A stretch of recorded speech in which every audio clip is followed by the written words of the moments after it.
On était invité à la mine, qui fait partie du réseau OpenERA, donc c'est tous ces tiers-lieux qui ont décidé de se fédérer en Rhône-Alpes.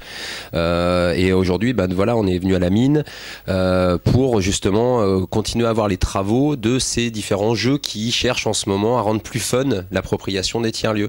C'est juste que ce qui est intéressant, je pense, c'est que aujourd'hui, on assume de piquer un peu de jeu à l'autre pour en faire un troisième jeu. Et ça, c'est chouette.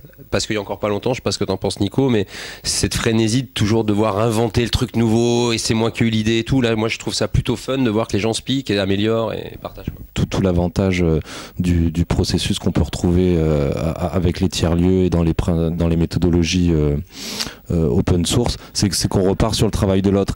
Et ce qui a été le cas avec ce jeu-là, et qu'ils ont retrouvé d'ailleurs sur Movie Lab, ils ont retrouvé les vidéos, ils ont retrouvé le jeu, ils ont pu s'inspirer plus ou moins des méthodologies. Est-ce qu'on va vers un code source important, vers un storytelling important de ce jeu-là, en fait, autour de tiers-lieux et design? Je sais pas si on y va, en fait, il va permettre de mieux comprendre pourquoi il faut faire des modules. Ce que je veux dire par là, je pense pas que ça va permettre une xème révélation de documenter un jeu. Un jeu est un jeu, les méthodes agiles, on les documente depuis des années, même dans l'éducation populaire, etc. On n'a pas réinventé ça. Par contre, ce que je pense qu'il est important, c'est qu'on commence à saisir l'importance des tiers-lieux parce que soi-même on les utilise. Toi-même Aurélien, tu le sais, on se suit depuis pas mal d'années. Comme je l'ai souvent dit, il y a même encore 3-4 ans, les Givebox, les boîtes à données, les zones de gratuité, les vélos partagés, en fait on les utilisait pas. On les prônait sur les réseaux, mais on ne les utilisait pas. On était très bobos. C'est simplement quand après 2010-2012, on a eu la crise, on a eu tout ça, là on a commencé à fréquenter le Fab Lab ou la Givebox parce qu'on ne pouvait plus avoir de vêtements. Donc on trouvait ça dans la Givebox. Et là c'est un peu pareil avec le jeu.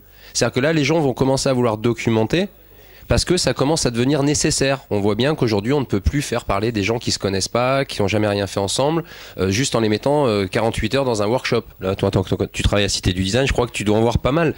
Là, ce qui est intéressant avec la dynamique de ça, c'est que oui, ils vont documenter parce qu'ils en ont besoin. C'est ça que j'essaye de dire. Et plus je vais documenter parce que je suis convaincu que ça doit être bien. Donc voilà, phase d'évangélisation, phase de pratique. Et moi, ce que je trouve bien, c'est que les gens vont faire de la documentation parce qu'ils en ont besoin et parce qu'ils vont l'utiliser.